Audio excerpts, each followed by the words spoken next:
What is up, everybody? Welcome back to the Run Your Mouth podcast. It is a pleasure to be hanging out with you guys, actually doing an episode. And before we rant and yell about all the tech issues that go into making this thing possible, including this cord right now, I promise you there will be an episode where I just destroy this studio. But listen, let's not complain before we pitch the gigs.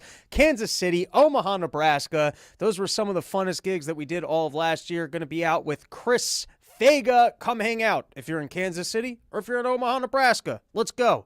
We got some good shows coming your way. Only one episode this week because, it's amazing to me. And you know what? Listen, for some of you people who are newer to the show, who like the news recaps, who don't quite understand the thrill of the tech shenanigans that we go through, the production squad that comes in here late at night, unplugs gear and ruins gears, if you're watching live, you can't skip ahead 10 minutes, you're stuck with me for 10 minutes. But if you're not watching live, and then and you do have 10 minutes to give, which, by the way, speaking of production errors, I was supposed to text Bobby the Bank, who's going to be coming on later in the episode with the link. Just amuse yourselves. Imagine that we started this in a couple minutes from now. Anyways, only one episode this week because I went out to Utah. We did incredible gigs out in Utah. It was a real thrill to be out there. I got to go skiing. Never thought I'd get to ski Park City because I'm cheap. I ain't got that kind of vacation ski money. And getting out to that mountain was so difficult. I convinced myself I was never going to ski again until I actually got on the mountain. I was like, all right, this is magic. I just want to peek at this and make sure that people can hear me.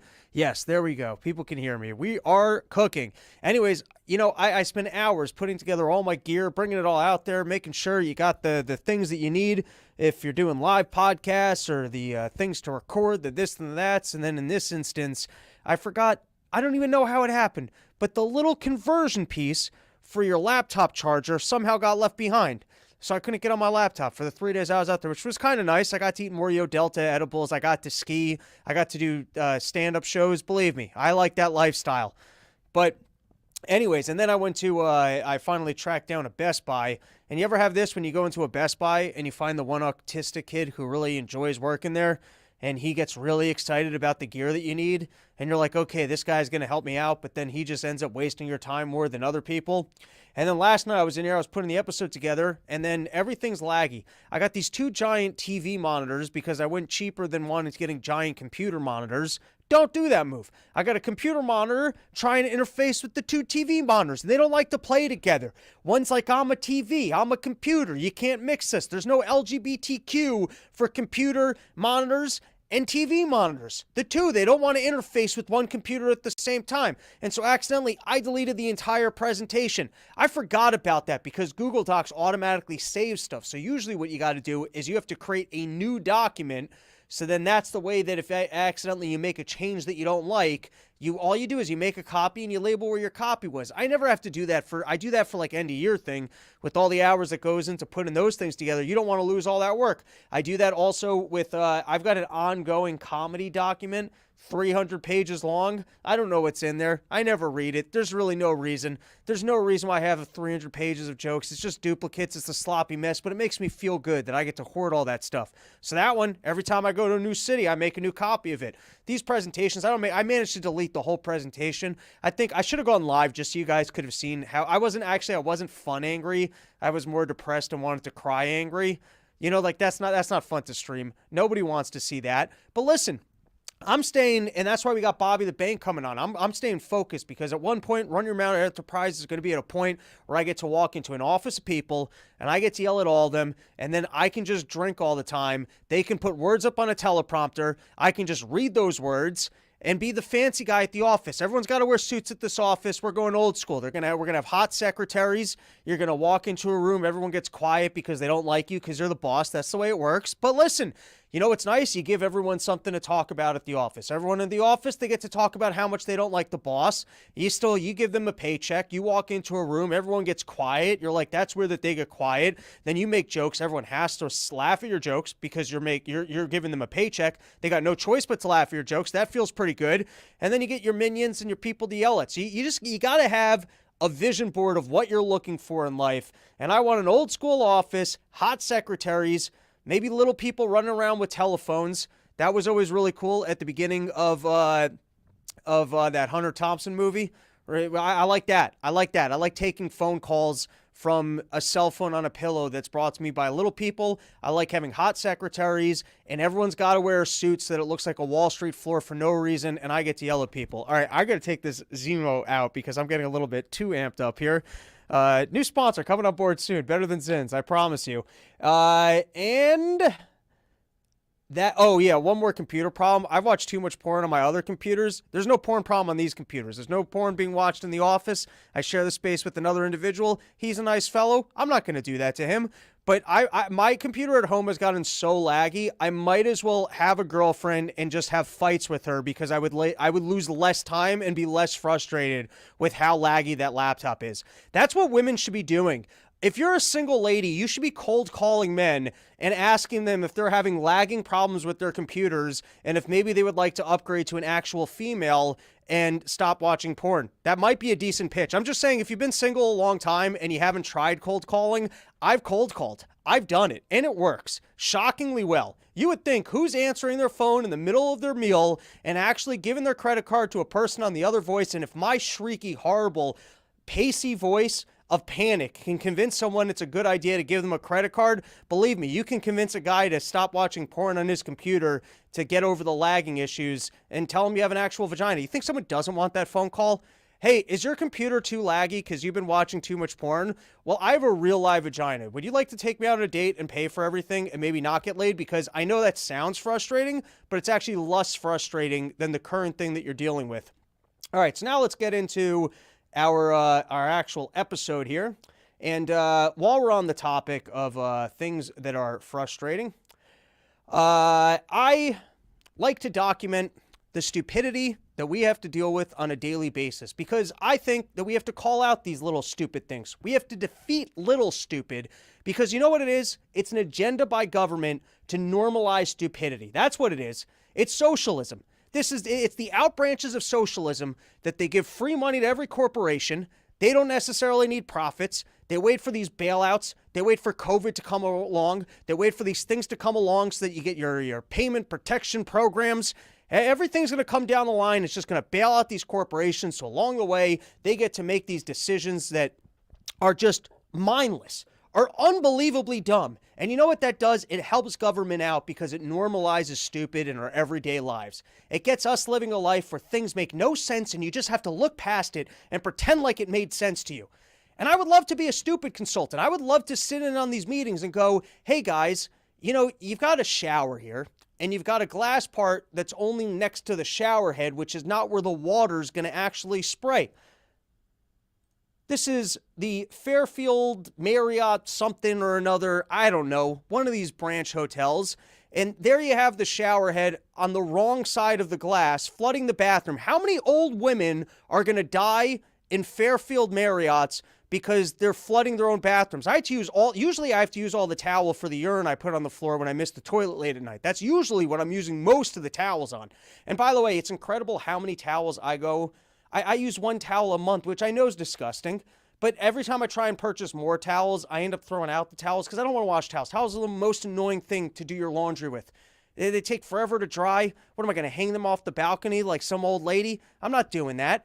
And so, you know, every once in a while I've tried to live multiple towel life. I've tried to do that. It doesn't work for me. So I just keep one towel. Every once in a while you get a guest that comes over and you're like, dude, you're on your own for towels. This is a low-end gym over here. You're welcome to crash. You're welcome to spend the night on my couch, but you're going to have to bring your own towel. And don't be drying off on my furniture. You can dry off on the rug. The rug's really crappy and it's very absorbent. You want to dry off on my rug like a dog with a wet asshole? You can do that. I don't have a problem with that. It's always incredible to me how I can last a month in my house on one towel, but then you go to a hotel and you're within 10 minutes of being in the hotel room, you're calling down. You're like, can I get some more towels in here? But in this case, it's because they're flooding their hotel rooms. How is there not one person? Do you understand that they had to sit down and they had to model a bathroom that they were going to then put into, I don't know, 10,000 hotel rooms, 20,000 hotel rooms? How many hotel rooms did they go with this model with not one person saying, hey, isn't the whole point of a shower curtain that you don't flood the bathroom with water? But no, you know what they do? it's some new agey people. You know, it's these young attractive chicks. Every single time you see a problem like this, it's the young attractive chicks. That's what it is. They're showing up and they're going, we need a more open shower. You don't even have to open up a door. It's a more freeing experience. It's totally see-through and you don't even need to open up a door to get into this thing. And then people are like, well, what about shower curtains? Didn't those exist forever? Didn't you put a door here forever so you wouldn't flood the bathroom? And they're like, no, we're keeping old people out of this hotel. We're making this thing as slippery as possible. That's what we're going to do. We're going to give people more towels, and we're going to let them flood them. All right, let's get into some news topics. That is enough for that. But before we do, summer porch tour. Guys, I've structured it in my brain. I know what we're doing. Now that Bitcoin is back up to 60, we all got more money to spend. We can all get out there and travel until it. Are we dumping? What are we doing? Have we pumped? Have we spoken? Have we gotten the idiots in? Have we gotten them excited? And now we're dumping? Or are we holding? What's everybody doing?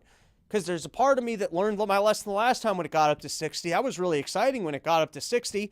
And we're all like, listen, this new currency, it's actually going to pull off. The dollar's been going to shit. Everyone's starting to realize they don't trust that thing. You've got these institutional investors working with BlackRock. If BlackRock's coming into this market, that's going to be a good time.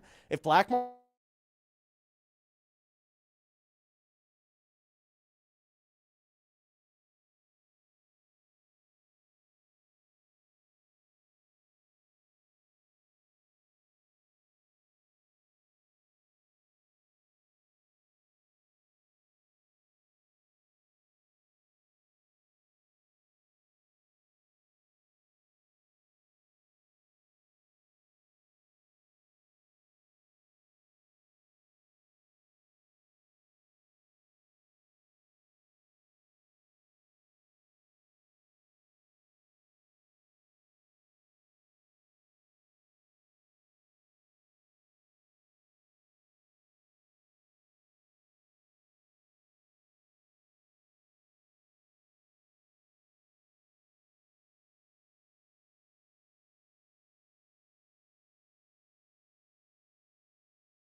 We crashed StreamYard, everybody. I was talking too fast for the internet, where now we're stuck with the green. I don't know what just happened. We'll get that fixed for the next episode. Isn't that miraculous? I was talking so fast, the StreamYard computer processors could not handle the bandwidth, and they shut us down temporarily, and now the background's gone. Whatever. We're in the zone. We're trying to talk about Bitcoin going up to 60. How's everyone feeling about that? Because my takeaway is, if I learned anything from the last time, it's that you thought, hey, this Bitcoin's going to be inflation hedge. You thought it's going to be counter-cyclical for everything else. This is the thing if you didn't like the stock market. But then what it appeared is that if the stock market went really, really high, then just Bitcoin's the same thing because everyone's speculative and they got so much money to put in. But then you're like, hey, this halving thing is coming. That's going to make this stuff even more valuable. I might take some profits off the table and then regret it when it actually goes to the moon, when this is the time that the thing just takes off, just keeps going straight up, where BRICS and the other currencies actually pull through, crash the dollar. Bitcoin's the only safe haven. Everybody wants the thing. I could have been a gazillionaire, billionaire, but no, I decided to take some of the profits off the table. Anyways, let's talk about Porch Tour. That's why we went into even talking about the value of where Bitcoin's at now and how everyone's going to actually be able to afford showing up to these backyard shows. I've got a structure in my head now. I've got a plan. I think I know what we're going to do. Everyone, email me, robsnewsroom@gmail.com. Put in the subject line, Porch Tour. Let me know the city that you live in. Let me know. I haven't seen the whole country. There's some areas you don't want to be, like we learned the hard way, you don't want to do Las Vegas in the middle of August. I didn't know that the first time we were in Vegas. I've learned that about Texas as well. Let me know if there's any weather restrictions, and on the low end, if you have a guitar amp that we could plug a mic into, that's all we need to do to party in your backyard. What I'm thinking is I want to make sure I got enough material that we can put on shows, and I got a fresh half hour to do in those backyards for you guys.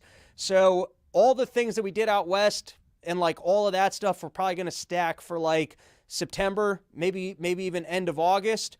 I'd like to start getting new locations on the books for like April, May. Let's get this thing started early. June, July. I want to re-hit every city that we did last year, just later in the summer. The stuff that was too hot to be doing in August, like Texas, maybe we'll do more like September.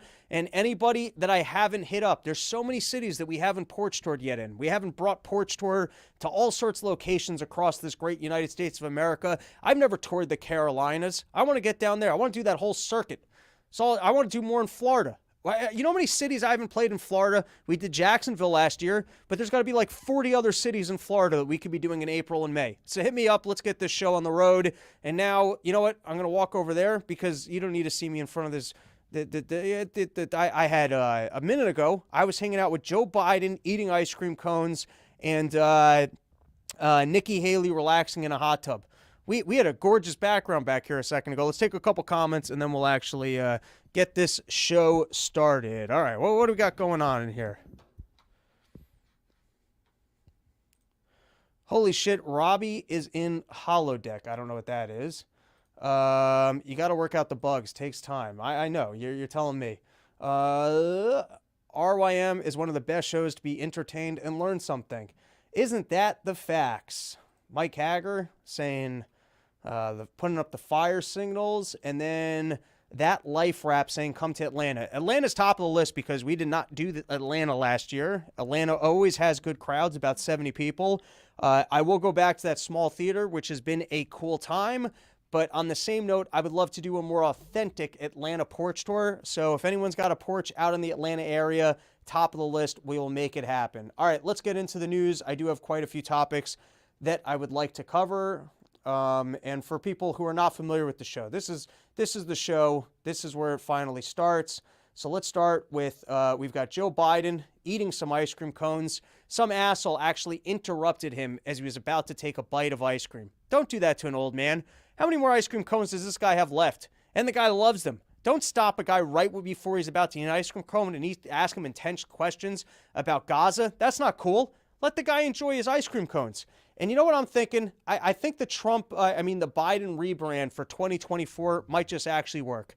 Everyone's wondering how this guy can possibly win another election. And I think what they're doing, firstly, showing up to places with an ice cream cone was kind of pimp. If you show up to Israel, you just tore the wall. If you were to just go everywhere with an ice cream cone, would you not respect him a little bit more? Would you not be like, man, this guy's having a good time?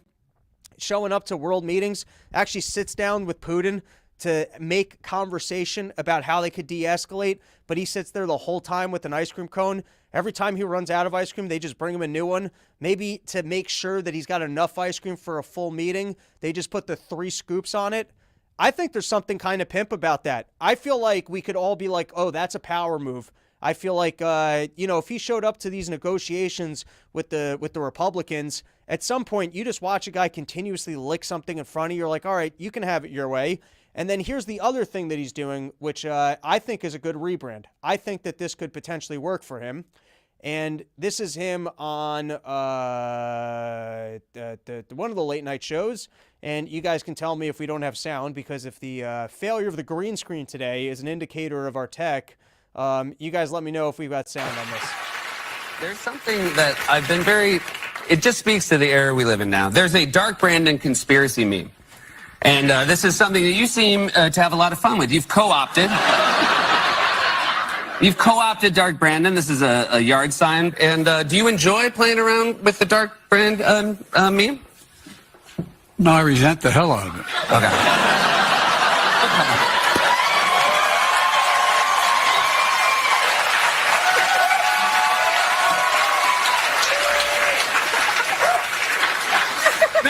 My favorite one recently is there are 18% of Americans, according to recent polling, have believe that you and Taylor Swift are actually working in cahoots. And after the Kansas City Chiefs won the Super Bowl, you posted this on social media and wrote, just like we drew it up. Now, I have you on the hot spot here. Can you confirm or deny that there is an active conspiracy between you and Miss Swift?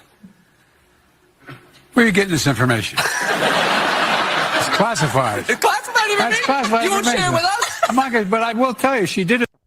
I like this rebrand.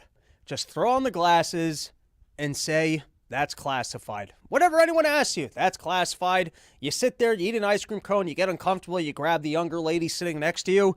I feel like this is Joe Biden getting back to his roots. For a while, he's been a little bit too sleepy in front of us. He's trying to do the angry thing, but it doesn't work. It doesn't work when it looks like you're going to fall face forward. It's not funny. It's not exciting when you watch a guy.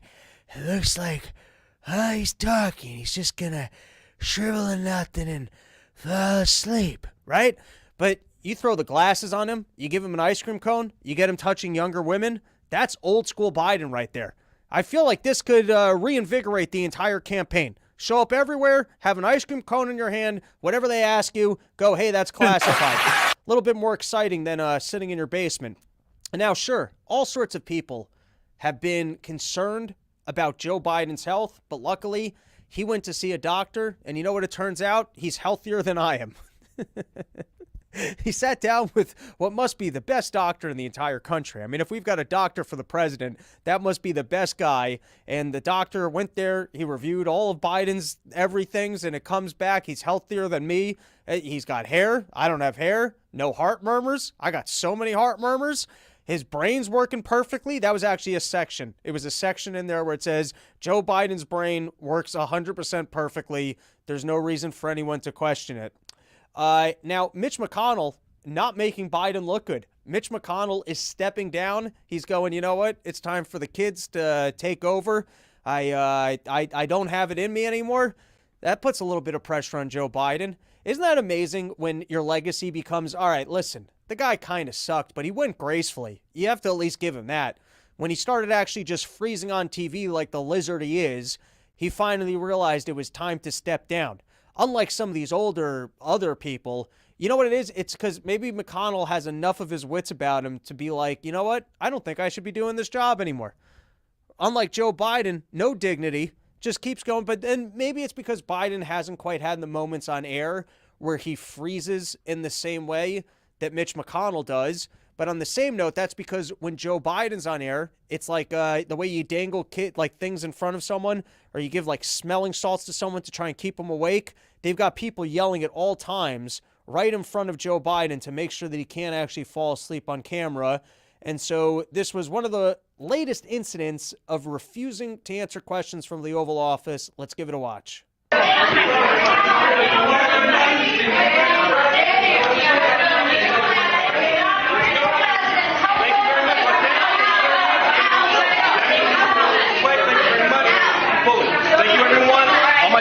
Please come this way.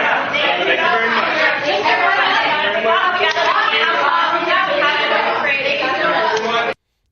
Even Joe Biden can't fall asleep in that environment. Did have a couple of takeaways because I've talked more than once about the people who seem to have that Oval Office job where they thank you while throwing you out of the room, which is a unbelievable government strategy for throwing people out of a room. Thank you so much. It was nice to have you here. Thank you so much. Thank you so much. You got to go. Thank you. Just shoving a person out of a room. But did anyone have that person as being black on their bingo card? I don't know why that's so surprising to me. I don't know why I never figured that this was an aggressive black. I just didn't see that. And maybe that works better because people are like, oh, I'm being shoved by a black like, and all right, I'm leaving. Not looking for any problems here. I'm going. I'm surprised that Mike Johnson is not throwing Joe Biden under the bus. I feel like that would be my strategy as a Republican. If I was sitting down and I was trying to work out on these negotiations, this, that, and the next thing, trying to, make sure that they actually build a border wall, trying to pretend like you're doing things to cut the budget so that you can go back to Republicans and go, look, I got them to spend a little bit less money. I got them to actually respect our budgets. You would think that if you were trying to push and prod at the Democrats so that you could pretend like you had a victory, I would throw Joe Biden. I'd be like, listen, I keep going in there trying to have meetings. The guy keeps falling asleep on me. The guy keeps asking me if I'm his dead son. How am I supposed to negotiate with this guy? He keeps looking up at me and going, Bo, is that you? What am I supposed to do in here? I'm shocked. Why are even the Republicans covering for him and his dementia? Are we ever going to see these lawsuits after the fact when we find out just how much dementia he was running the country with? Are we going to be able to go after this doctor and be like, dude, why did you sign off on him having a bill of health? I guess, listen, the fact that doctors are putting out fraudulent information should surprise nobody on this show, which, complete and total ADD moment, I got some very good feedback from some very knowledgeable individuals about the last show where we did a rundown of recent fake government studies.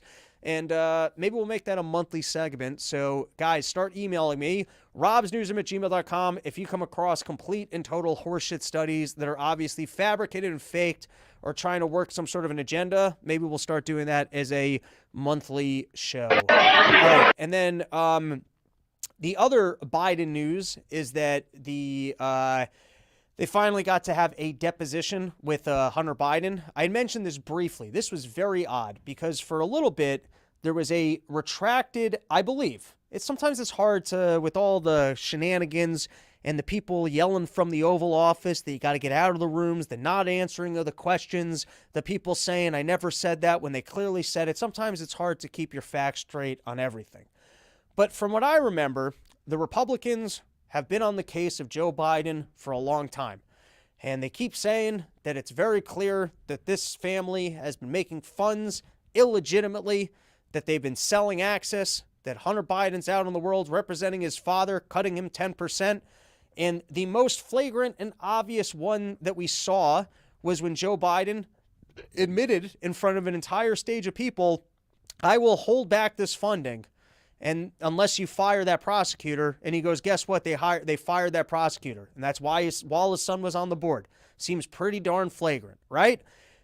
Then, a long time later, after they keep telling us about all these different funds, which, by the way, I lost interest in the story because they never come forward and give you the straight evidence, and it doesn't look like anything's going to come of it. At some point, it's a little bit like Donald Trump when he goes, hey, I actually won the election. It goes, cool, fine. Maybe you did actually win the election, but can you actually prove that? Because if not just claiming it, what does it actually do for all of us? It's a little bit like that with this Hunter Biden corruption story and that Joe Biden is actually, working for other governments, selling access, this, that, or the next thing.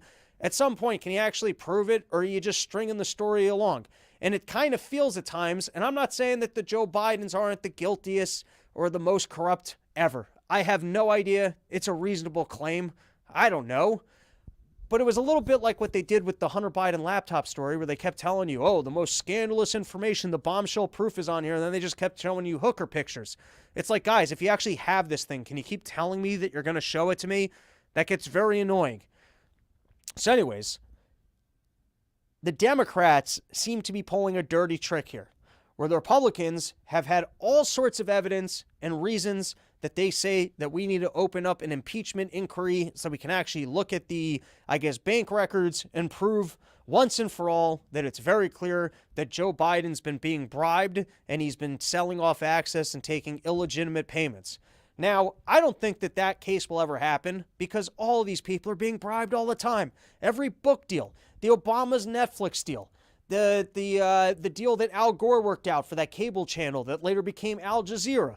All these people are selling access in some capacity, leaving office and figuring out how they can funnel themselves a nice fat paycheck. That's the game that they're paying. And nobody wants to start investigating that game. What's going on with Jared Kushner? What happened with Trump and his Saudi Arabia buildings? They're all in on the grift. Nobody's innocent. Now, you might want to say that Joe Biden's more corrupt, or hey, kudos to the Republicans if they can actually go after him and prove the level of corruption that's there. But at some point you have to actually prove it. All right, so now we just laid out the nonsense of guys, can you prove it or stop just talking about it? However, the Democrats pulled the dirty trick, which was at one point, I think it was Chuck Grassley, I remember seeing him and going, there's been a credible FBI person with internal documents this whole time documenting the Biden corruption. Why did the FBI overlook this? And that became one piece of evidence. It didn't become the only piece of evidence. It's not like they weren't looking into Joe Biden until this piece of paper showed up. They were looking into him, and then amidst the evidence, they went, oh, this is interesting. What's the deal with this document? And then it turns out, I don't know how, I don't know why, But then after the Republicans make use of this, a couple months later, they turn around and they go, we're actually going to throw that guy in jail for lying to the FBI. And then corporate Democrat media turns around and goes, look, this entire thing is falling apart because that piece of information that they were using to make all of their claims turned out not to be true. Both sides are lying to you here, all right? That wasn't the only piece of information. That's not why they were looking into Joe Biden. It was one piece of evidence, and it doesn't make the whole thing fall apart. And then the latest news was they finally got Hunter Biden to show up and give testimony.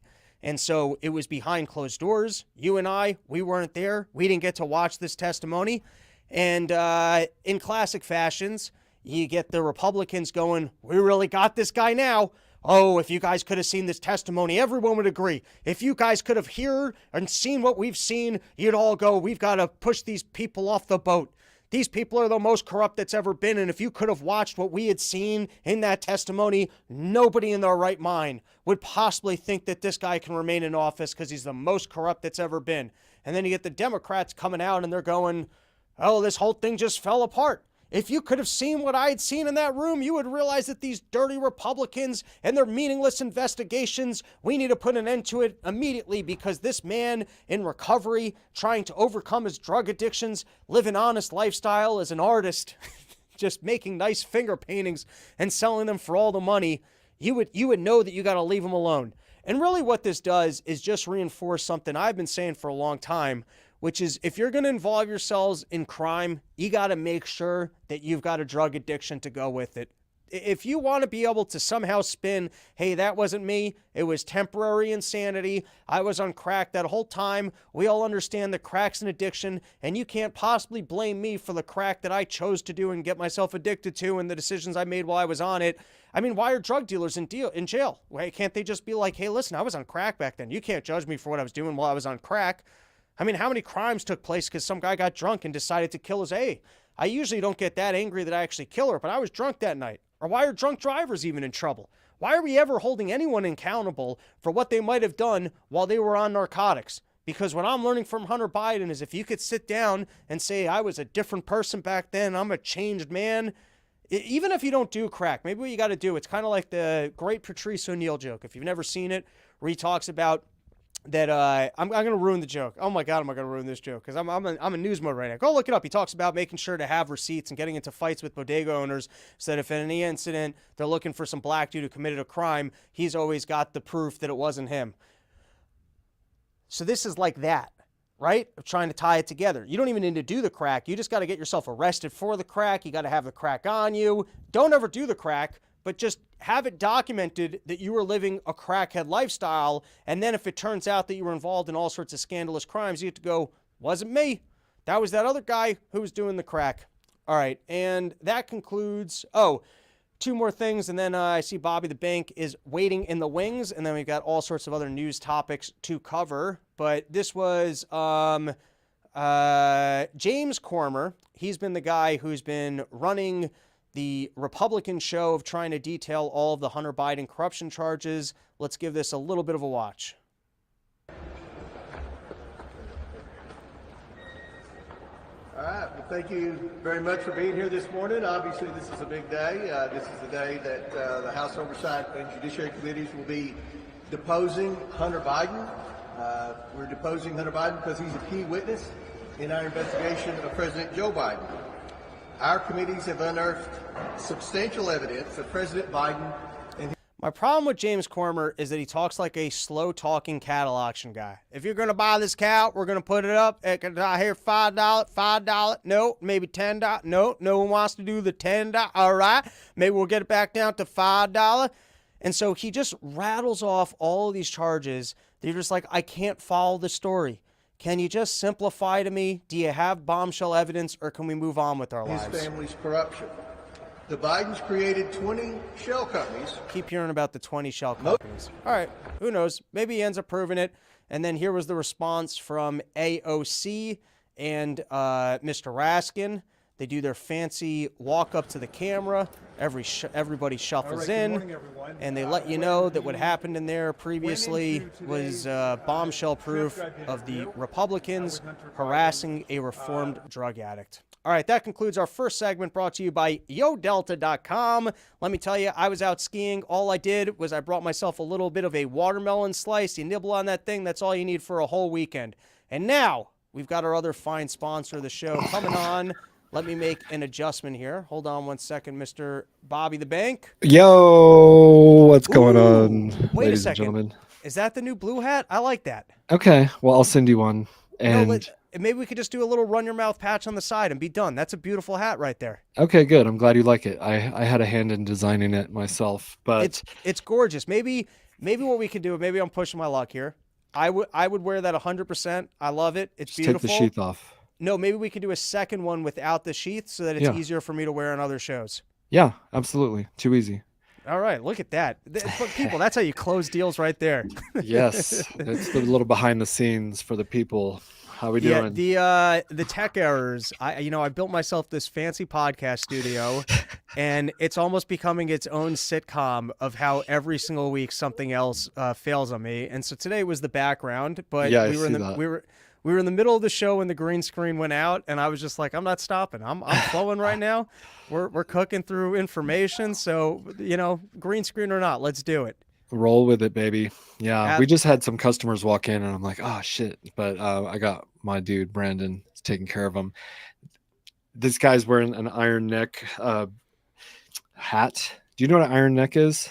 I would like to get one because do you have one? I do too. Yeah. Is I it have- good? Yeah, it's great. It actually will pop your spine Ooh, sometimes. did you just hear that? See, you go and you spin around and do some of these and that and this and that, and it really forces your spine to align. I find that's one of my selling points. I've had to do more. Firstly, I don't spend much time seated. I make sure that everything I have is kind of straight because I have bad posture, and I'll also spend a lot of time like this and looking at phones. So what I've started doing is like scarf resistant exercises on like all sides, which has been pretty decent. I feel like my neck hasn't been bothering me as much since I've started doing that, but I don't actually know what I'm doing. Now So that I sounds feel like a good modification. Yeah, so I feel like the iron neck looks like a good piece of equipment. I recommend it. I mean, but then you buy it, it's like $400, and then you use it once every 6 months.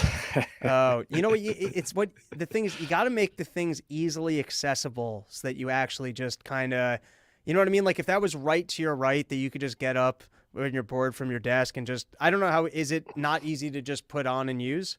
Actually, I do have it easily accessible at my house. It's hanging on my door. My stairwell. Thank you, words.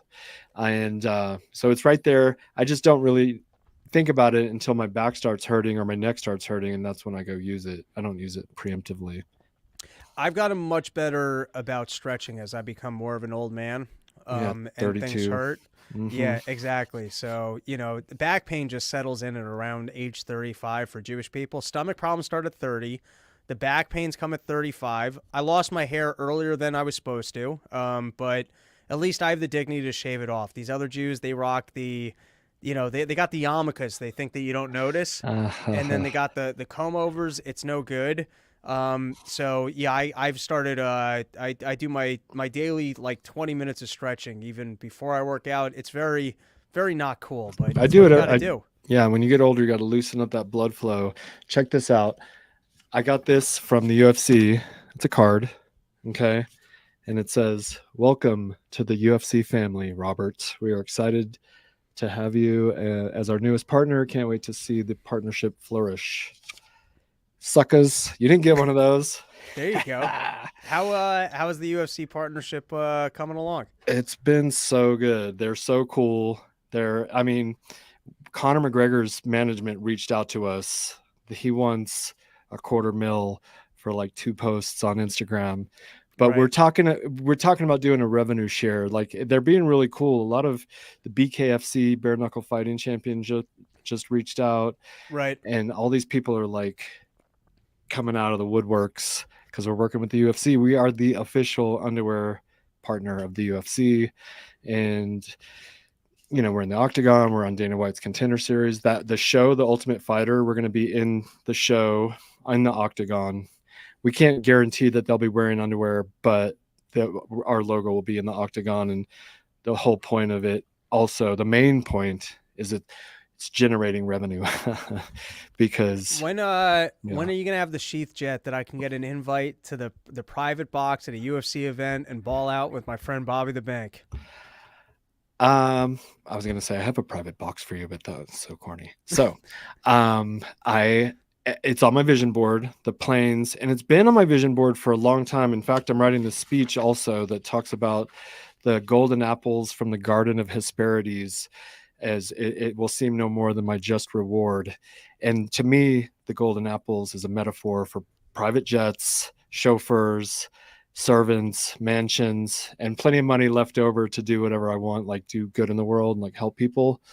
But going through customs and going through the lines, you do it all the time because you're a comedian. It's fucking like it seems like a hassle. And I would rather pull my whatever fancy car up onto the jet, right up into the jet, and just like get on the plane and take off without having to stand in It's lines. amazing with travel because I'm not near this level by a long shot, so I have to deal with all of the bullshit. I'm back in the line. Can I even get my thing in here? I have to smell the bathroom. I'm back in the line for the car rental. I'm showing it's wild when you start realizing almost how expensive it is just to feel like a human being while you travel, of like the amount that it costs to just sidestep all of what feels like it's indignity, but it's just life. You know what I mean? It's like you take a step back and you're like, yeah, I guess I didn't have to get on a camel to go to Utah. It didn't take me 3 months to get here, but even so, you're sitting in a coach and your back hurts and you're just like, this fucking sucks. Your seat doesn't recline back. You're stuck in between two people that you don't know, perhaps. And like Stacy and I just went to Puerto Vallarta for me to get stem cells, and I got like these IVs. Did you get in your dick? I did, but I mean, I got them in my vein, which is IV, and it goes throughout the body to where it needs it most, which I think my dick needed it most. And we didn't even get to sit together. We got fucking separate seats on Southwest because there's no assigned seating on Southwest. Right. And so you're like stuck at the whim of kind of like, if you get on first, you can sit together, but we were more towards the end on the way back. And it wasn't that bad. I'm being dramatic. And I like your perspective. Like, hey, this is life. Take it easy. Don't fucking get ahead of yourself. I need private jets. No, I'm going the other way, which is, I guess I used to find I was very disciplined on flights, and I actually got very good work done on flights because I'm not afraid. There's nothing about flying that scares me. There's nothing like you know what I mean? I went sky jumping once. There's nothing about being in a plane or being in the air. I am claustrophobic, and I'm not afraid, but I'm uncomfortable. And so what I used to do is I'd pull out my laptop and I would actually lock in, and I got very good work done on flights. But then they kind of like changed the seats and like where it is, and I find I'm like crunching my neck, and it's more difficult for me to do that now. So now I find I've tried to, and I stopped drinking at home, which was a great move. But now I find I try and take late night flights so I can get recklessly hammered and sleep through them. Nice. But that system's not really working because what I encountered was I've encountered delays on the late night flights where like I landed and then the car rental was no longer open. The hotel had closed out my reservation at 3 a.m, and I had to fight with them to get into the room. Wow. And then coming home, I had, my red eyes delayed, and then you're at the airport. Like, you're already hammered and ready to go to bed, and you're just sitting there waiting, and then you end up landing and getting there during traffic hours. So now it takes you another 3.5 hours. So I'm trying to come up with a new strategy.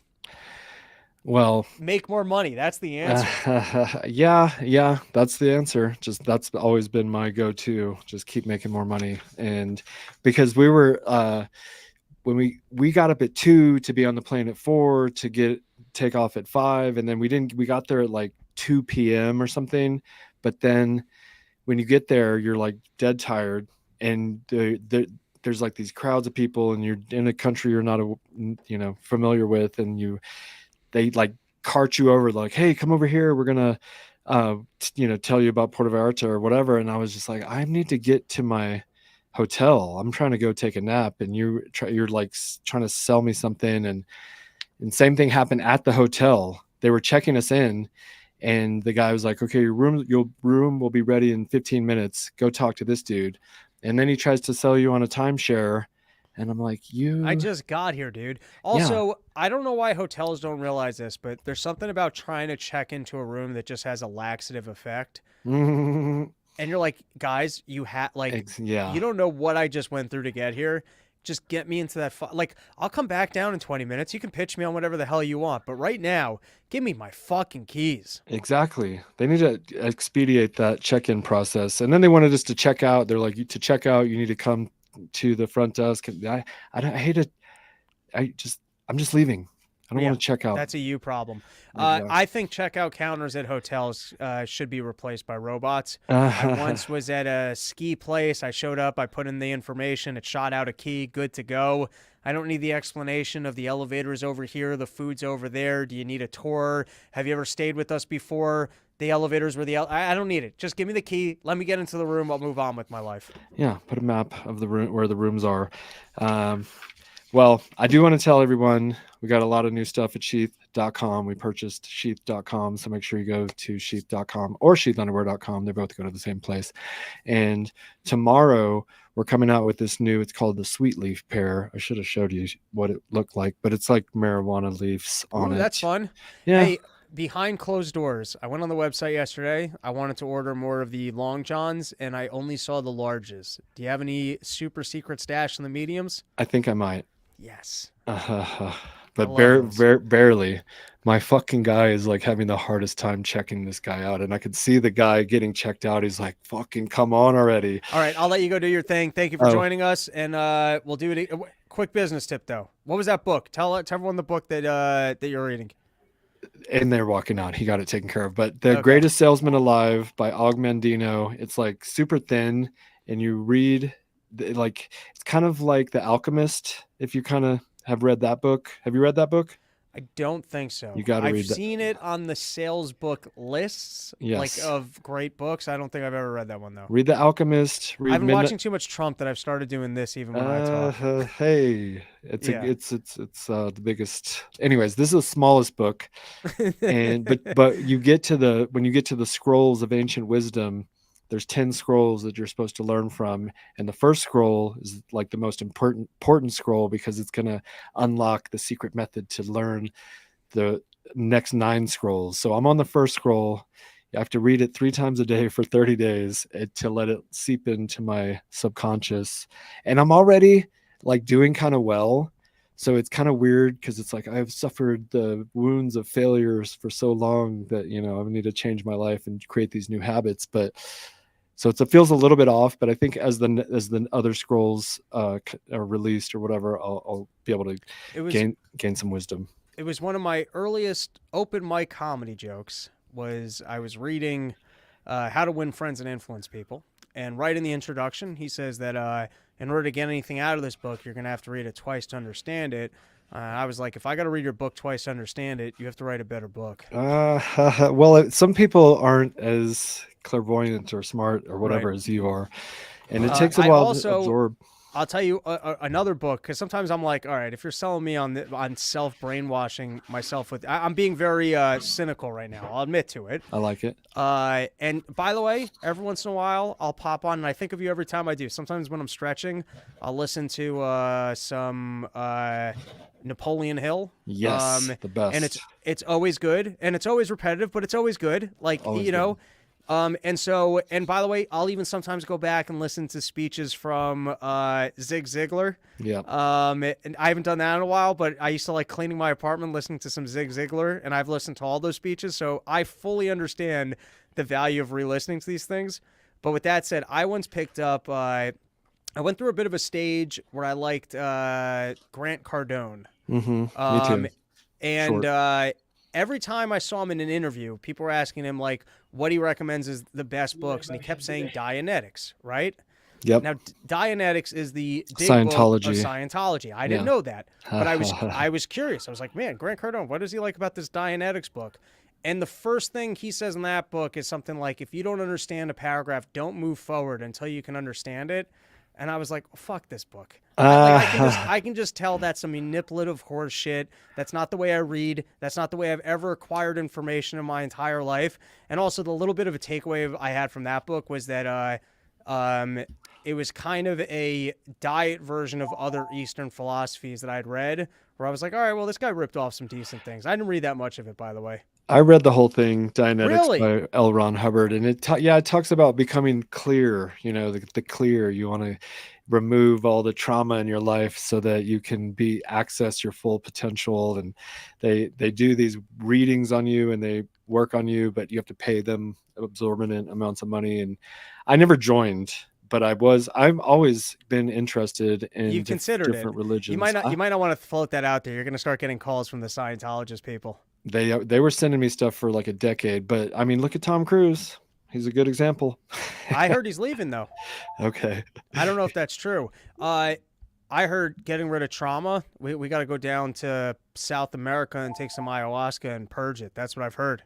Yeah, well, I think that's a good way to do it, like on the fast lane. You know, just go ahead and get down there and get it over with. Otherwise, you know, decades of therapy might work.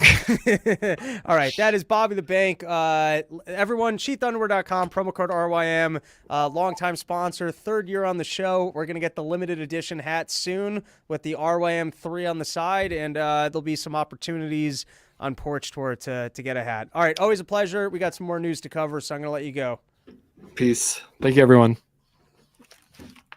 How do I get out of this view so that I can make a change here? Bobby the Bank, what did I do here?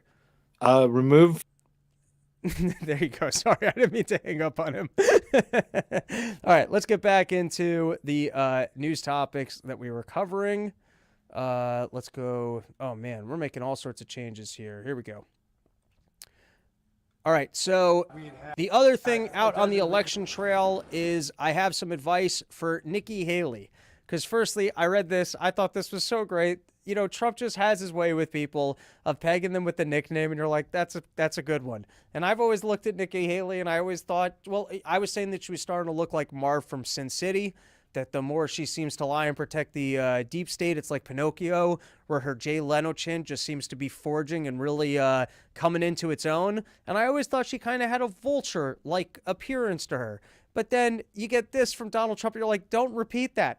Don't repeat it because it's so sticky. Here you go. Nikki Haley says everyone thinks it's funny when Trump calls her bird brain, but the rest of the world doesn't. Bird brain's perfect. Donald Trump did it again. Here's her actually saying it, which is so much worse. It's like, Nikki, don't bring this up. It's not a win. It says more about Donald Trump that he'll call the last remaining candidate bird brain or brain dead. It says more about Donald Trump that everybody thinks it's funny that he acts this way. I don't think the rest of the world thinks that's funny. I don't think that our kids need to see someone who acts like that. I don't think our kids need to see us go. It's so much funnier when you hear her talking about it and you know that it's actually getting to her. It's also great for her to be like the last person in the race. Lady, here's what she should be doing. Here's what I would do if I was Nikki Haley. I would start campaigning from a hot tub. Every single day, I would get more dramatic with the hot tub. I'd put the cucumbers on my eyes, and I would call it the Don't Worry campaign. And what it would be like is, listen, I don't even need to get out there. I'm saving my energy because the deep state's taking care of this, and I'm going to win. Because that's what you're rooting for. You're so out of it. Why are you even bothering to campaign? If you win, it's going to be because they remove the other person. It's such a great stat, by the way. Imagine if like there was a corporation that had 100% of the 100% of the profits in a field, right? And you had a corporation that was losing money, but you were also in that field, and you're like, well, we're the only other people that offer this product. Imagine Nike had 100% of the market, and I had a broken shoe that had nails in the foot, and nobody purchased it. And I got on TV and said, yeah, but I have this second shoe on the market. We're number 2 in the market with my product that loses money that hurts when you put it on, but we're number 2 in the market. All right, It says let's move on to some other topics. Speaking of shoes, did you guys see this? I'm not familiar with DJ Khaled. I don't know who he is. I don't know the music that he makes. I don't know if goons are going to show up here and kill me after I make fun of him. I don't know. I don't know this guy. But he had this incident recently where he was doing a gig out on the beach, and I don't understand this whole genre of unfashionably fashionable. How can you be dressed like a fat rich kid and be concerned about your sneakers on the beach? You're not Liberace. Like, I would understand if Liberace's white limo showed up on the beach and you realized, I can't go to that stage and be getting sand all up in these things. I don't want a cape filled with sand. I would understand that. But here you have DJ Khaled getting out of his car, forcing his security guards to carry him to the stage so that he doesn't muddy up his Jordans. And other nonsense news, and then we're going to do a rundown of all the topics we missed over the week while I was skiing without a laptop. But it always amazes me of the pearls of wisdom that I pull out of my ass, because I was talking about that perhaps we should all consume more sugar, because then we can evolve our kids to actually maybe live off of sugar. And so the cancer that you might get in your lifestyle of eating unhealthy, of eating McDonald's, of eating the processed foods might help your offspring, the next generation, be able to live a lifestyle where their bodies are just ready for it. And think about this. If you look at the way that poisoning our food supply is going, and you look at the way that processed food is going, do you really want to be one of these vegan, healthy people whose offsprings can't survive the next changes? What you need to do now, it's almost like living close to a nuclear power plant. So like you evolve and your kids are better at it, and their kids are better and their kids are better at it. Like, think about the destructive selfishness that you are putting forward by being healthy. Because if you're being healthy and you're clean like a temple and you're some vegan person who works out all the time, when your kids get introduced to the next level of poison, they won't know how to handle it. Their bodies won't be adept for it. Whereas if right now you take it upon yourself to eat McDonald's and other things on a daily basis, you can help evolve. You can help your offspring. You can help you got to think about 4 generations from now and the kind of poison that's going to be in their food supply, and whether or not you want kids that can just leave off of sugar and whatever else Bill Gates is making in a lab. And sure, did that sound ridiculous? Of course it did. But then I was just reading in the New York Post that apparently penis sizes are up nearly 25%, and they think it's because of pollution. Now, there's mixed studies on this, because we were also talking about how we were going to have bigger penises in the next generation because they are eating all these plastics. But apparently, all this pollution, it's actually, for unknown reason, do you want your kids to have bigger dicks or not? And if you ever get a doctor telling you, like, hey, you should be going on a diet and you should be eating a little healthier, you could be like, what, do you want my kid to have a little dick? But here's the good news. It's very easy to consume chemicals.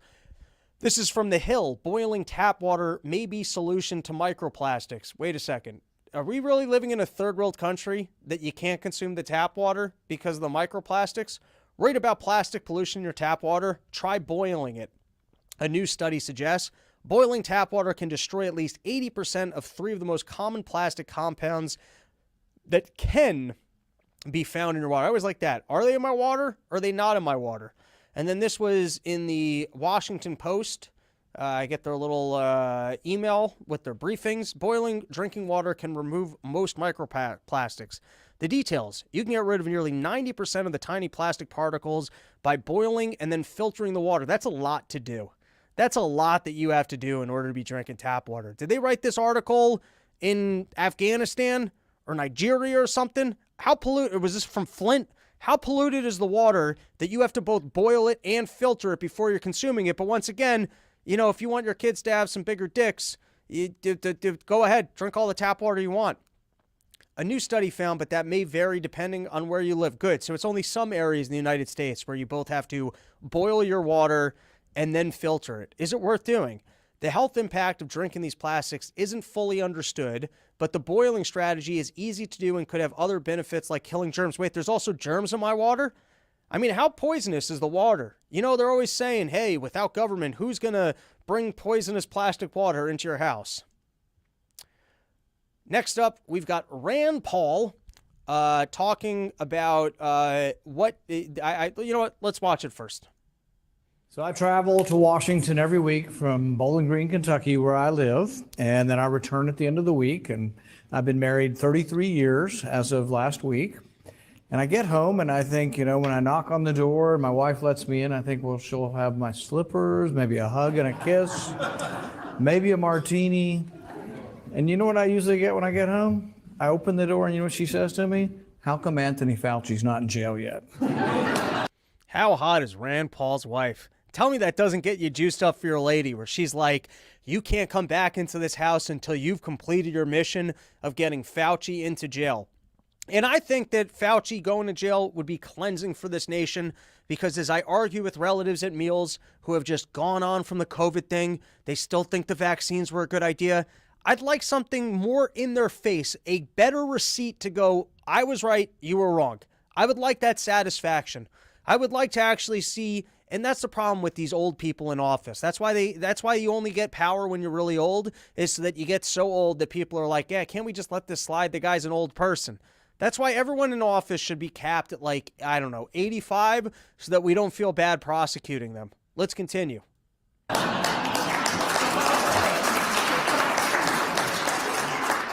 But it's not for lack of trying. I've referred him twice to the Department of Justice, but there is this guy over there, the Attorney General, Merrick Garland, who may be the most partisan Attorney General we've had. There used to be some sense of distance between the Attorney General and presidents in politics, but I think there is no longer. And we have the proof. We'd submitted the proof. Essentially, Anthony Fauci, in his own words, has admitted the truth. He lied in Congress, which is a felony, and we have the proof. It's in his own emails. It's in his own words. But if you look back in time and you want to know when the cover-up began, when the conspiracy began, it really began January 31st of 2020. The virus had only been out a couple weeks in China. The Chinese were still saying, oh, it's not transmitted between humans. This was months after the virus had really erupted. We know now that the virus started in the lab, that the first 3 people sick, we actually know their names, worked in a lab in Wuhan. They worked for Dr. Shi, the one they call the great bat scientist. The first patient 0 they actually think is Ben Hugh, a scientist who worked for her. We know that because they declassified that in the Trump administration. They declassified that these 3 were sick. The X-ray findings were consistent with COVID. There wasn't a test for COVID. They had a test for the first SARS-1, the one that was the pandemic back in 2003 and 2004, but they didn't yet have a COVID test. But they had all the signs and symptoms of it. Will we ever prove they had it? Well, we could have early on in the disease if they'd come forward and admitted the truth and subjected serum for antibody analysis. We could have proved that they were the first patients. But all of the evidence points to that. We know the Chinese were dishonest in their death count. All likelihood, millions of people died in China, and yet there was no real accounting for that.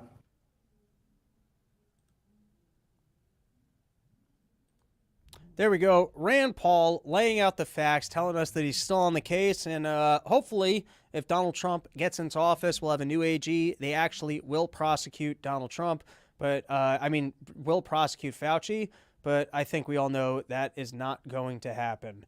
Not that Trump won't win, but my guess is even if he does, he will just move on from it. Because he doesn't want to revisit his own failures of letting the guy remain in office. All right, let's do a short recap of some of the other biggest news stories this week, because I know some of you don't pay attention to the news at all. All you do is you wait all week for Run Your Mouth to actually come out, sometimes once a week, sometimes 3 times a week, and you want all the information so that you don't have to go anywhere else, and you can be in the know on everything that's going on.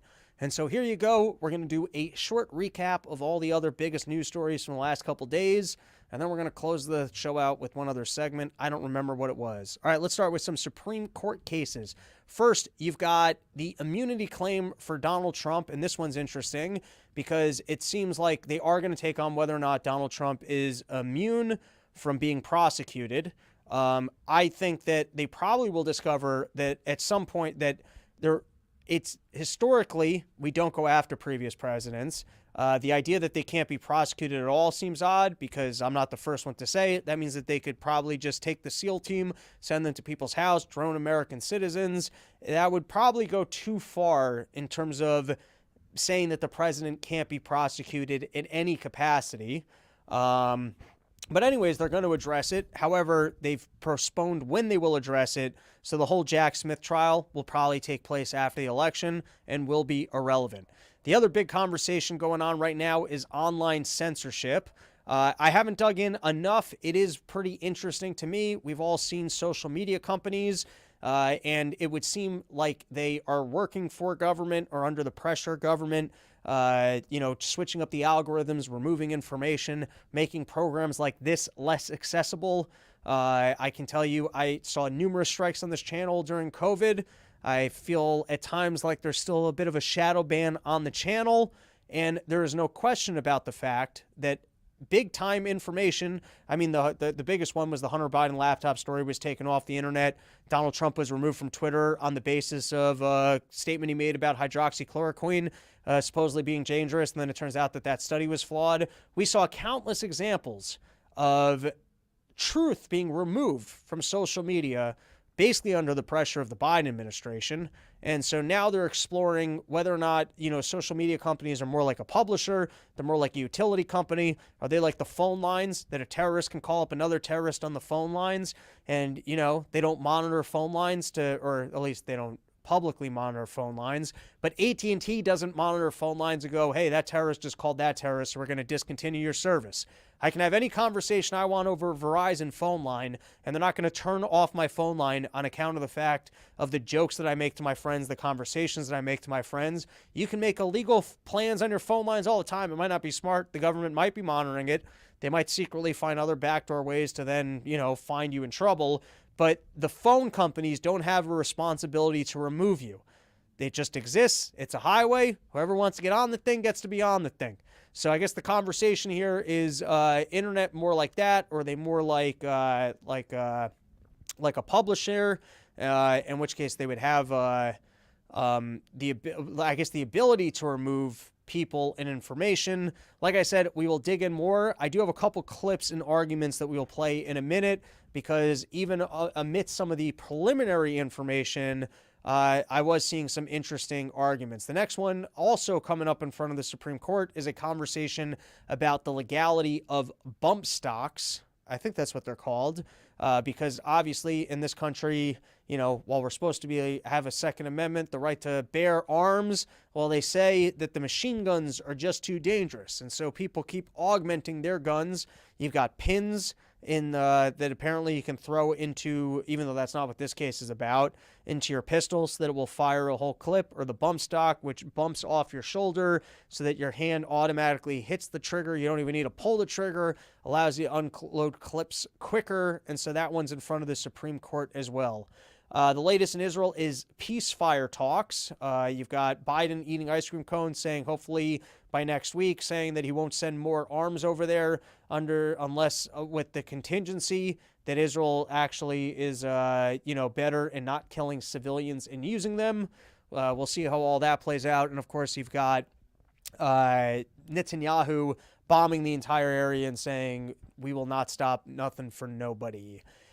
You've got the in vitro fertilization case, which I find fascinating because, if you're a hardline abortion person and you say that birth is at conception, I don't understand this fully, but if you want to say that there's no other metric of when life begins other than to say it's at conception, so if a scientist does it in a lab and shoves it in a freezer, why isn't that considered a baby also? If you take a hard line of that there's no 3 months, there's no other point in time in which that becomes enough of a human that you can't kill it. It's from the point of time in which you've actually inseminated an egg. I don't know if I'm using the right words here.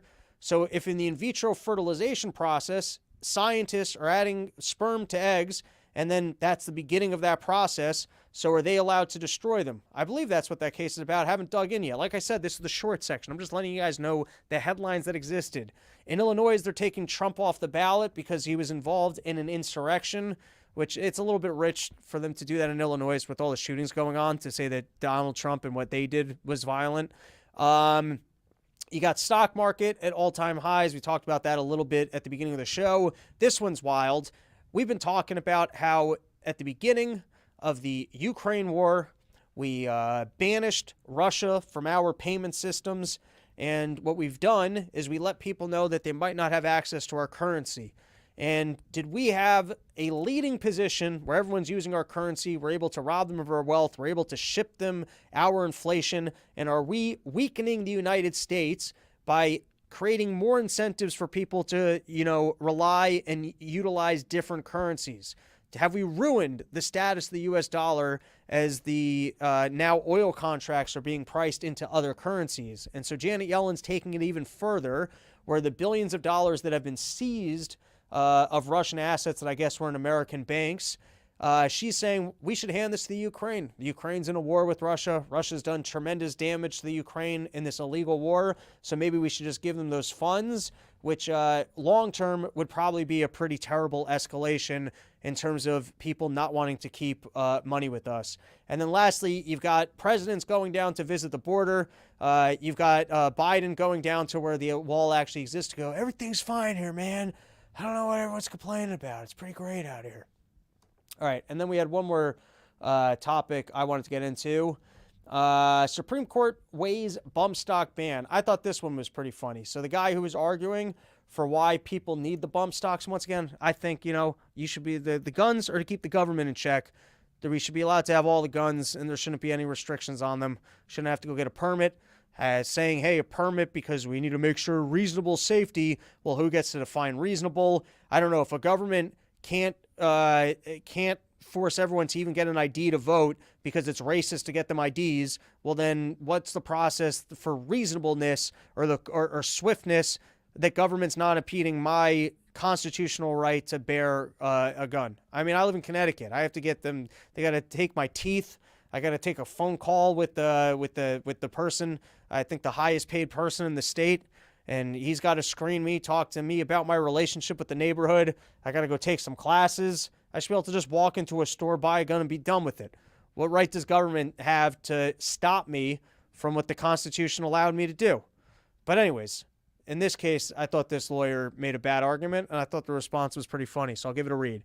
Besides, he said, bump stocks could have uses other than enabling machine gun-like fire. For instance, they can help people with disabilities, such as those who have arthritis in their fingers or otherwise might lack the ability to fire multiple rounds of ammunition. Why, asked Justice Sonia Sotomayor, would Congress think a person with arthritis needs to shoot 400 to 700 8-hour rounds of ammunition under any circumstance?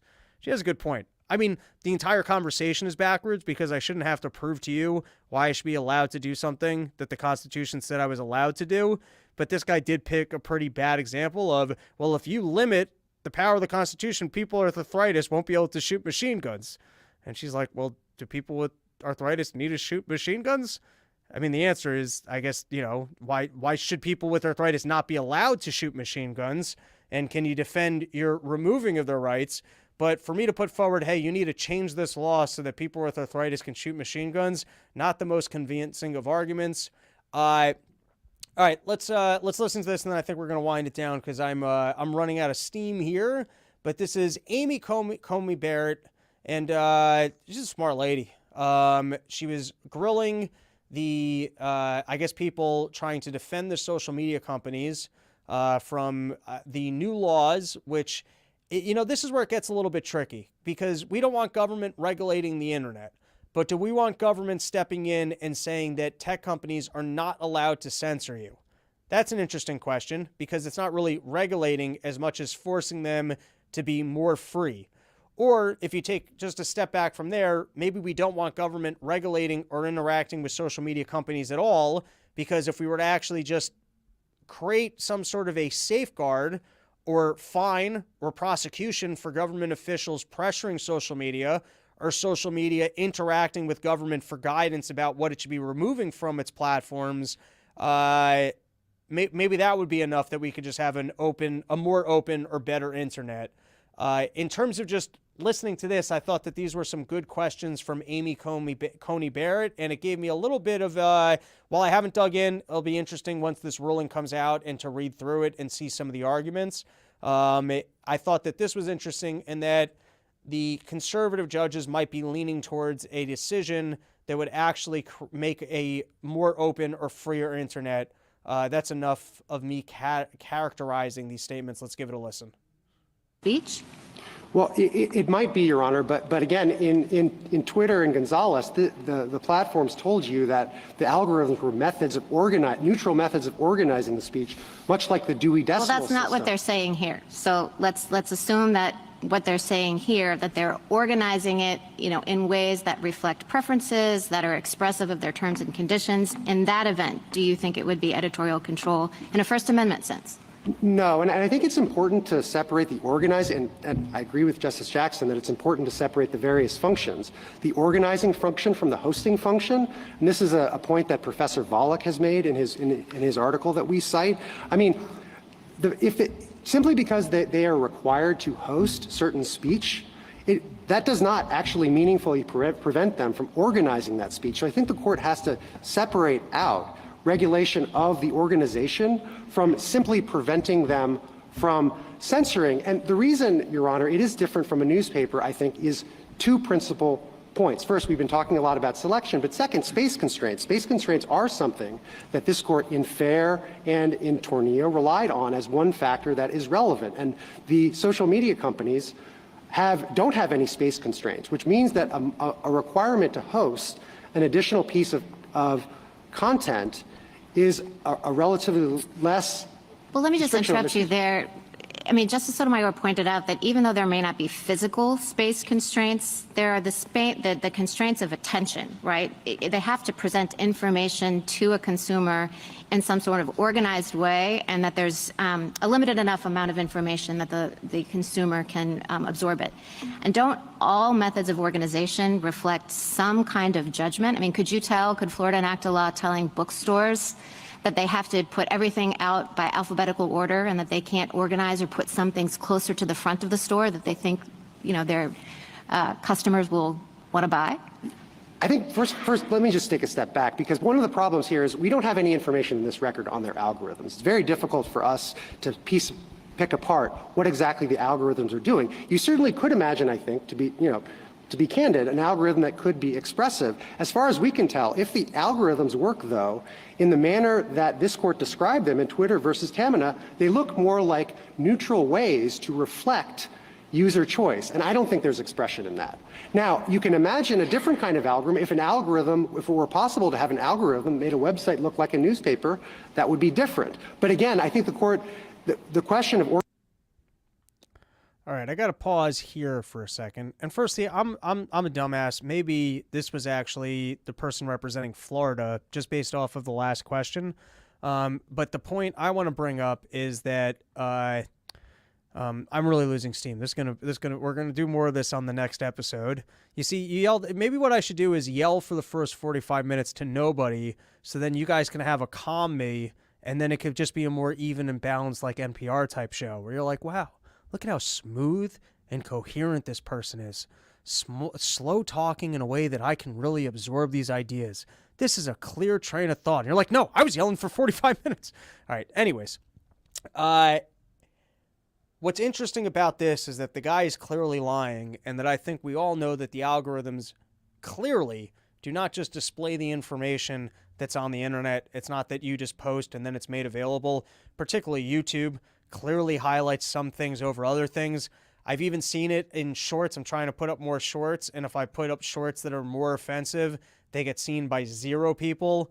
Whereas if the titling and the topic is a little bit more neutral, they're getting about 2,500 views. I don't even know to what extent other content I'm putting out has been fairly shadow banned or is not readily accessible. But this is interesting in terms of if there would be, I guess, accountability for the way that it's organized for bias. Now, if these were just private corporations and they want to organize the information based off bias because it means that more people are on the platform. By the way, even if it were to make people, if you have a business model where it's like the news, where you make people panicked all the time, so now they're more glued to their phone for more information, and so you're able to hijack more of their brain and have them pay more attention to their phone on your app so that you can sell more advertising and sell them more shit that they don't need because you have them in a state of panic. I mean, that's a business. And so I guess, yeah, if you've got a bad business that gets people to panic, but people have a choice about whether or not they want to be on that platform. And hey, do we want to live in a world where government's coming in and saying you've got a thing that's addictive, so we're going to regulate it? I think the issue to me is more, is government forcing these platforms to exist in a way, or were these platforms actually maybe even created by government? You got to go back down the archive all the way back to when we were talking with Monica Perez about manufactured people to get into that conspiracy theory about whether or not the CIA was behind these algorithms from the beginning, wanted putting all of our information up online. But anyways, to me, I feel a much bigger threat from government than I do from these companies. And if government were to step in, I think it would be at least as a protection to not censor. Or that, for example, remember when Gab or whatever that social media company became big, and then I think Amazon just shut down their cloud, or whatever, one of those bigger companies just shut down their processing power. I would think that those were the protections, that if there were going to be government protections, it would be for like anti-censoring and pro-free speech. Organization is analytically distinct from the separate question of whether they can be regulated in their hosting and censorship. Okay, so your argument that it's not expressive entirely depends on the hypothesis that the sorting and feed functions are solely some sort of neutral algorithm that's designed to user preference, and that they reflect no kind of policy judgment based on the platform itself. No, not at all, actually, Your Honor, because I think that preventing them from censoring does not meaningfully preclude them from organizing. If they're required to carry a piece of content. All right, we can stop there. Let's do a couple more topics. This is from the New York Post. Migrant security guards paid up to $117 an hour as New York City taxpayers. I'm not pulling out my teeth here. That was a Zemo. Migrant security guards paid up to $117 an hour as New York City taxpayers fleeced by no-bid contracts rushed out by City Hall, audit reveals. And I've said it before, if you want to make money, you don't want to be creating products or services for the market. That's no good. You need to create the things that government's trying to throw money into, and that's why I've already come up with ideas. Windmills for urban development, higher carbon reducing trees, but really what I'm thinking is maybe we can go broader and just create the government fleece fund, where we just look, hey, government, what do you want to spend money on? And I'll take that money. If you want to turn around and go, hey, we're spending all this money on this thing, I'll take that money off your hands. No problem. And I'll charge you as much as you'd like to be charged and do nothing that benefits anybody in any capacity. If you want to pay 4 times the market rate for some product or service just to say that you're spending money on it, I'd be happy. You know, any financial people out there want to actually create the government fleece fund? And then last one, we've been talking about quite a bit, kind of the unseen of government regulation and the Fed, of how much economic development is lost when government steps into the market. And one of the ways that government kind of can distort your business is when, instead of trying to create better products and services for your customers, or trying to figure out how can I compete in the marketplace, you have to start putting resources into fighting the government that's trying to shut down your business or trying to shut down your efforts. And so Biden's newest idea for how to make sure that grocery store prices are lower, because listen, amidst all of this, there's no inflation. Everyone has a job that wants a job now, and those numbers are all, they're all legitimate. It's not just immigrants or part-time workers. And the economy is the best it's ever been. The stock market's at all-time highs. As to why anyone thinks that the Biden economy is a bad economy, just on account of the fact that you have to pay more for your groceries, which honestly, that's just the stores who have all realized that there's no competition and they have to charge you more money, which doesn't make sense. There's multiple different chains of grocery stores. And so in this case, the Federal Trade Commission filed a lawsuit on Monday, joined by several attorney generals, to challenge a merger between the supermarket giants Kroger and Albertsons. Is that actually going to reduce prices at grocery stores? Are there no other grocery stores in those markets? Is ShopRite, Whole Foods, or other ones not able to compete? You're telling me that Amazon, if these people jacked up prices, couldn't open up a Whole Foods? They don't have the resources. Walmart can't open up a Walmart. They can't expand their grocery sections. If Kroger and Albertsons combine, it sounds to me like these people are trying to figure out how to become more competitive. Why does government think that these two stores merging will actually reduce their ability to bring you cheaper groceries? And tying up the resources of them trying to figure out how to create more value for customers, is that really going to help them get you groceries at lower prices. This was one last article, which was on theme with something that we've been exploring on the show of government regulation and also Fed money and the way that it drives up costs or creates malinvestment. This is from Zero Hedge. It was called No Bargains Left. I'm tired, so I'm not going to read through it. You guys can go look it up if you're interested. But I did think, and I'd love to hire someone who works in commercial real estate, because standing from the outside, and I haven't read many articles on this, it seems to me like somebody created a lot of funding available specifically for commercial real estate developments. And in doing so, it seems like people almost build them all, and they get the Gap on board. They get all these people, all their tenants on board, and it seems like it's all the people that just have access to government money. And when you have access to government money that other people don't have access to, and it's cheaper, you're able to build these big old grand stores. But what does that actually do to downtown areas? What does that do to mom and pop shops? What does that do to the ability of people to actually create small businesses and compete? It seems like that just values kind of the larger corporations that just have access to the Fed money and doesn't really benefit to the consumers. Now, I'm going to be honest, it says none of that in this article, but what he was saying in that article kind of reinforced the broad scope theme that I've been mentioning on the show, and perhaps in the future we'll get more information on that. All right, that is the show. Let's recap a few of the announcements that I made. Firstly, this weekend, Kansas City, Omaha, Nebraska, out there with BK Chris, going to be having a good time.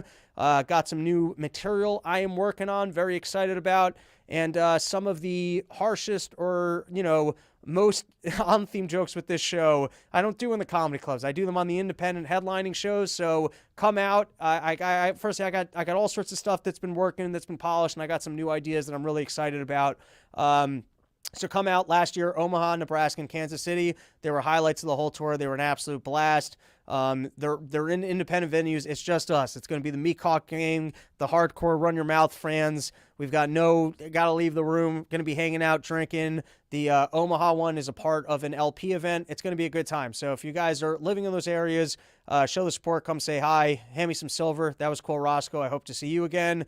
And shake my hand, have a beer. Other than that, I do want to start doing maybe a monthly segment or maybe quarterly segment, doing deep dives on phony government studies. And you guys are smarter than I am. You work in these fields. You're more knowledgeable. So start shooting me the phony studies and give me the small recap. Or maybe if I'm interested enough, I'll give you a call so that I don't have to actually read them and do that much homework. We can get one step closer to me just being an alcoholic who can yell at staff and read off of a teleprompter. But I would like to do that as a monthly segment, so shoot me those emails. And then lastly, do you want to start putting together some report story? I'd like to be out there as soon as April, and I feel like April, that's got to be like a Florida month, because I haven't done much in Florida. We haven't done all that. I've toured very little of Florida, and Florida gets hot. I feel like we could be hitting Florida in April. Atlanta, if you got those porches, hit me up.